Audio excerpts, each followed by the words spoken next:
Ever green సాంప్రదాయం latest designs క్వాలిటీలో compromise అయ్యే ఛాన్సే లేదు. అంబటి సిల్క్స్ విజయవాడ.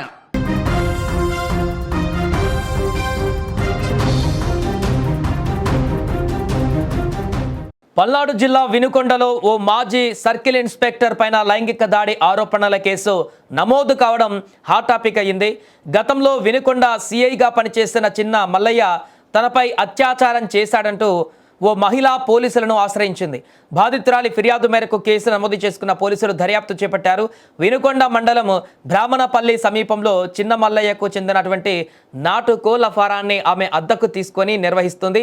ఇక ఆ క్రమంలోనే చిన్న మల్లయ్య తనపైన బలవంతంగా లైంగిక దాడికి పాల్పడినట్లు ఆమె తన ఫిర్యాదులో పేర్కొంది. తనకు న్యాయం చేయాలని కోరుతూ ఆమె పోలీస్ స్టేషన్లో ఫిర్యాదు చేశారు. అనంతరం బాధితురాలని వైద్య పరీక్షల నిమిత్తము స్థానిక ఆసుపత్రికి తరలించారు. ఈ కేసు విచారణను ఉన్నతాధికారులు పర్యవేక్షిస్తున్నారు. ఒకప్పుడు శాంతి భద్రతల పరిరక్షణ బాధ్యతలు నిర్వహించినటువంటి అధికారిపైనే ఇలాంటి తీవ్రమైనటువంటి ఆరోపణలు రావడం ఇప్పుడు చర్చనీయాంశంగా మారింది. ఇటీవల వరకు సిఐడిలో పనిచేసి ప్రస్తుతం విఆర్లో ఉన్నటువంటి చిన్న మల్లయ్య వైసీపీకి అనుకూలంగా వ్యవహరిస్తూ టీడీపీ వారిని ఇబ్బంది పెట్టారన్న ఆరోపణలు కూడా ఎదుర్కొన్నారు. 2024లో కారంపూడిలో ఓ టీడీపీ నాయకుడిని ఏకంగా గన్తో బెదిరించారు.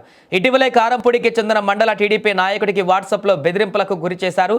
తాజాగా ఇలాంటి ఆరోపణలు రావడం ఇప్పుడు చర్చనీయాంశంగా మారింది.